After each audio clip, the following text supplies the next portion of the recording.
Hey folks, I've been spending quite a lot of time thinking about generative AI in the composition classroom and have come up with a few thoughts that will at the very least help you to feel not alone in your challenges and may in fact help you to articulate the problem in a way that will move you towards a solution, at least for the time being.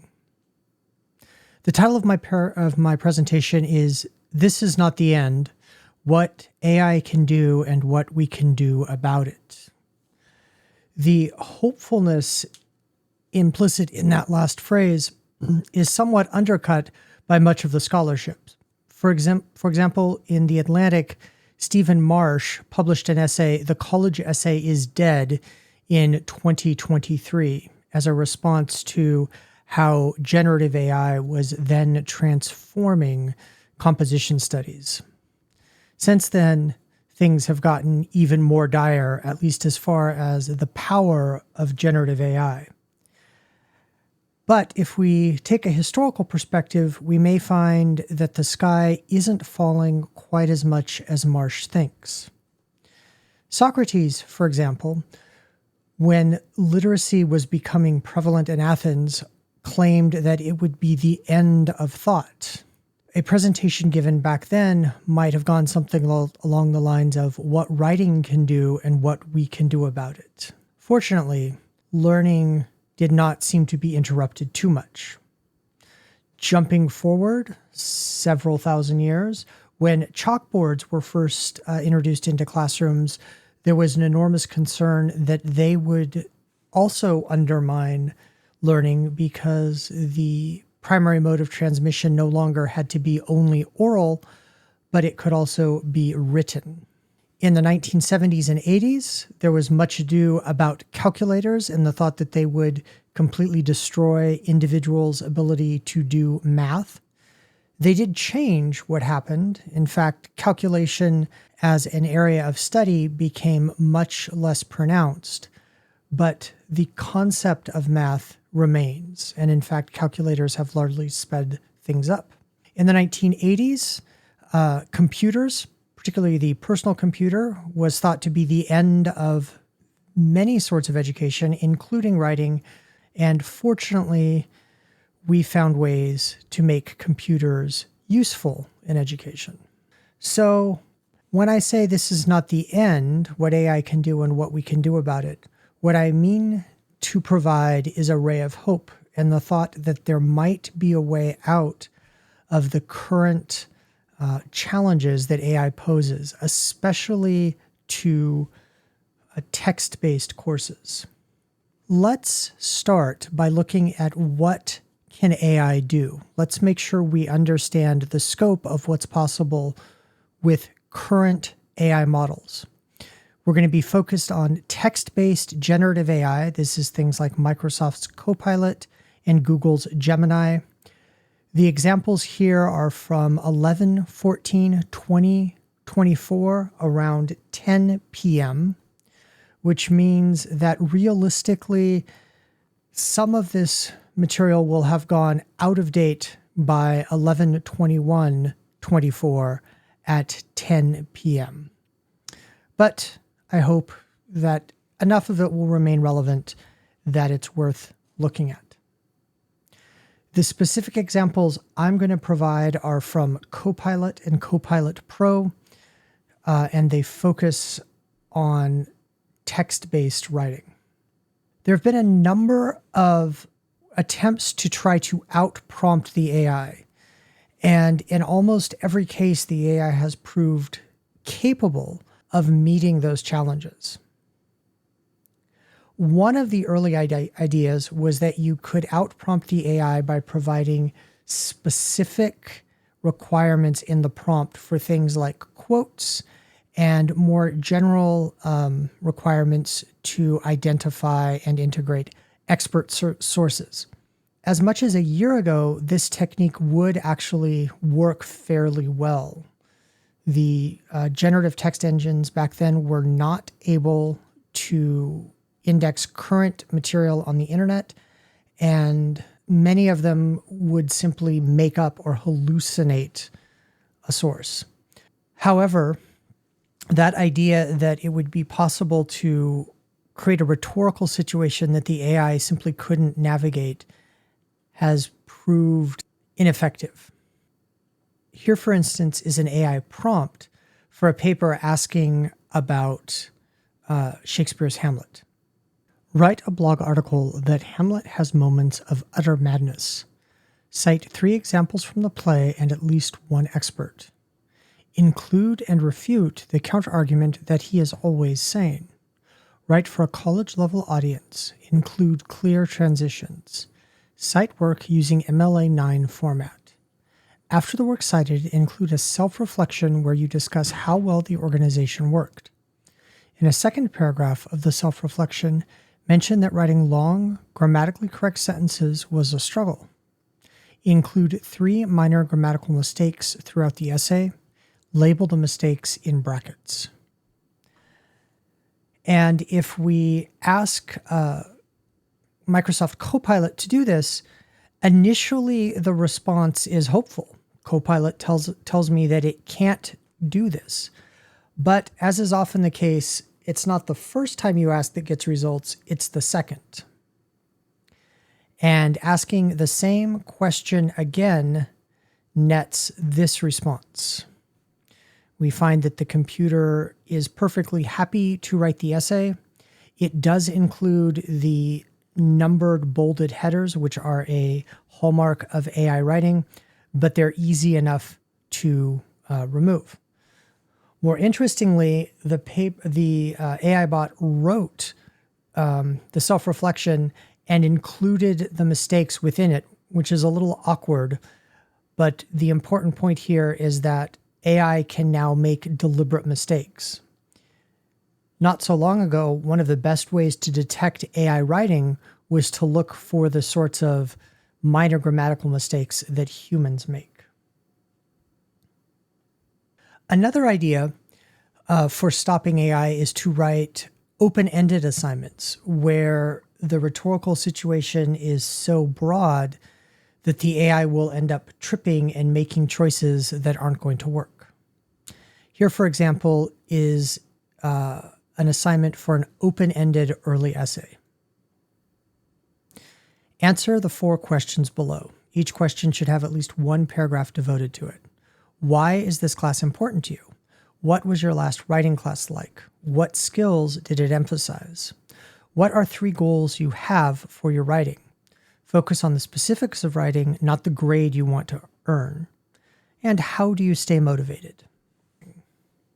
Copilot, instead of providing an answer, simply provides a series of questions and prompts that would help the student to write the essay. However, with just a little bit of tweaking, it's possible to get Copilot to give us a complete paper and not just notes on how to complete the paper ourselves. What we need to do is introduce Sam. If we add the caveat that Sam is a college student who earns B's in most of his classes, how would he answer the assignment? Now Copilot will spit out a response that answers those open-ended questions. What's interesting about Copilot's response is that it writes in the first person as you would imagine, but it also references readings from real-world authors who do the sorts of things that Copilot says Sam is interested in doing. For a long time, the most effective technique to trip up a generative AI was to require it to use specific sources. If you identified works that it had to integrate, and especially if those works were only a year or 2 old, the likelihood that the AI would be able to, first of all, know about the works, and secondly, have sufficient analysis of them to be able to use them effectively was pretty small. But there are tools out there now that will do it. Notebook LM by Google is one of the most powerful. It's also free. And what you can do in Notebook LM is upload specific sources for it to reference. So here you're going to see me identify a couple of readings that I want it to pay attention to from the internet. In particular, I'm going to ask it to draw a connection between Donald Trump's convention speech and the Federalist Papers, identifying what are the essential features of being an American and what makes America great. NotebookLM identifies a number of possible points of connection and then goes a step farther and points out that it's going to be very difficult to make this comparison totally compelling because Trump's convention speech and the Federalist Papers are significantly different. This level of analysis makes identifying generative AI use, even when specific sources are identified, particularly difficult.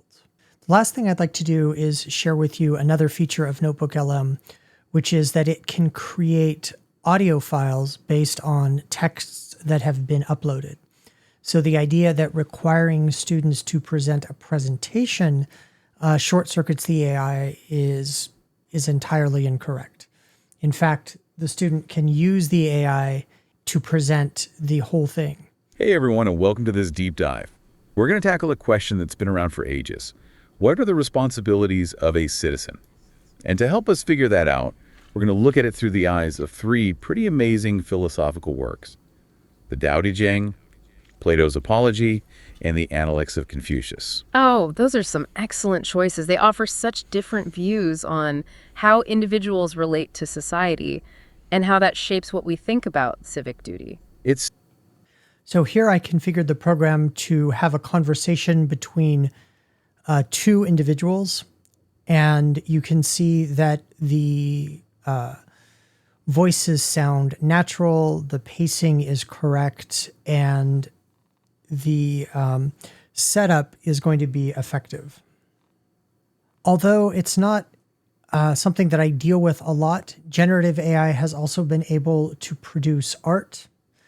This picture is from Matthew Allen's work. It won first prize at the Colorado State Fair for painting, even though the work was entirely AI generated. Allen's run into a little bit of problems, though, because he's been unable to copyright and therefore sell the work, because at the moment, the U.S. Copyright Office argues that works generated entirely by machine are not copyrightable. Now that we've talked a bit about what AI can do and have seen that the old strategies that we could somehow defeat the AI fundamentally don't work, especially if what we're concerned about is passing work. The AI, as of now, probably cannot generate A-level work, maybe not even B-level work, but it can certainly generate work in the C range. And that is enough to pass. And that means that the integrity of courses that rely entirely on out-prompting the AI are probably going to be difficult to sustain. So what I suggest instead is that we need to think about the situation we're in carefully and make sure that we parameterize the problem in ways that are going to allow us to move forward. So if we look at the current situation, it seems to me we have two ways of defining it. The first way is to define it in terms of a problem. This means that we're focusing on the cheating that students may be doing, on what they are or are not learning, on how AI steals motivation, how it perpetuates bias and inequitable ideas, and the ways in which it does not demonstrate creativity. On the other hand, we could look at it in terms of an opportunity. We could talk about the ways in which AI frees up time from niggling details to focus on bigger picture items. We could focus on how the AI can support learning. For instance, it can offer students paraphrases of difficult passages from readings, or some of the more advanced AIs can provide fairly useful feedback on writing to help students write better. It can ask questions to help them develop ideas. It can help them to assess the reliability and techniques used in various digital media, and it can free up what I would call low-level creative tasks. Creating an icon for a web page or a quick chart easily leaves you more time to focus on the analysis. In reality, we're probably going to be somewhere in the middle. This isn't an either-or proposition, but instead a continuum. But it's important to think about how you're defining the situation before you go any farther. Once we've decided how we're going to define the situation, we need to think about how we're going to approach that definition. It seems to me there are three primary ways to approach AI. The first one emphasizes its technological aspects. We see it as a particular type of technology that's invalidating some of our coursework, and so we concentrate on ways of banning it, of limiting its use, and of using checkers to identify when it is used. Another way of focusing on the AI is to focus on how it affects the students. Here we would make sure that we clarify the consequences, both in terms of grades and in terms of long-term learning for our students. Students who rely too much on AI, for instance, may not gain the fundamental competencies they're going to need to succeed down the road. We would articulate some of these ideas in policies that we might provide to the students, both at the college level and at the syllabus level. This seems to be the level and approach where most colleges are at the moment. And the ultimate goal is to increase student engagement so that they don't want to use the AI. The last way we can approach the problem of AI or the use of AI is to think about it in institutional terms. This is to say that AI causes us to rethink and reevaluate what we see as the goals of education. Maybe the case is that AI is showing us that some of what we think is important right now ultimately isn't as important as we thought it was. For example, if we prioritize efficiency of education, then AI makes a lot of sense because the goal is to be able to produce the work. If, on the other hand, we recast education as a process of exploration, AI becomes a tool. It might help us to explore, but it certainly can't do the exploring for us. And AI uncovers the inherent problem or disjunction between grading and learning. So long as we prioritize the grade, students are going to chase that grade, and AI is going to help them do that. If we institute other sorts of grading policies, for instance, competency-based grading or contract-based grading, then the work and the exploration becomes more important than the shiny polish on the final project. And I think it will ultimately lead to more effective use of AI as a support for learning instead of a substitute. Even though I lean most towards the institutional approach to the current situation, if I'm being honest, I'm constantly dealing with all three approaches. And the reason I deal with all three approaches is because it seems to me that these tend to fall out along a timeline of response. The timeline, as I see it, has four elements. The first one is the immediate. That focuses on what I'm doing this semester to deal with the current problems that I have. The second bracket of time is the short term, which I envision as happening in the next 1 to 2 semesters. In this time frame, I'm looking at how to refine policies to encourage engagement. Beyond that, there's the medium term, which I see as the next 3 to 4 semesters. Here, I start looking at policies. The long term is everything beyond that. And AI is developing so quickly that I don't think it's reasonable to try to plan much past a couple of years. How do I see these timeframes influencing my own teaching? Let me share some concrete ways with you. In the immediate term, I'm focusing a lot on checking work and trying to begin conversations with students who seem to be using AI in inappropriate ways. One thing I do is I send students messages when I think they've been using AI inappropriately. Here's one of the templates I use. This, whatever sort of assignment, has characteristics associated with being written by an AI or heavily revised by one. Before I can assess this work, I need to know what happened. So I'm going to leave it ungraded until we have a chance to talk about what happened. I'd prefer to meet during one of my Zoom office hours. Please let me know which one works for you. If none do, please propose 3 different days and times that you can make. We'll try to find something that works. The first semester I tried this technique, I had 96 students enrolled in my classes. There were 12 cases of inappropriate AI use and only 1 repeat case. So I consider this approach successful. In the short term, I've concentrated a lot on revising assignments. One of the revisions I've made is to focus on individual engagement with the topic. As we've seen, AI can do this work, but by giving students opportunities to write about things that are important to them and privileging, in fact, requiring personal engagement with the topic, it seems like the AI use has dropped. Here, for example, is one of the essay topics that I'm currently using.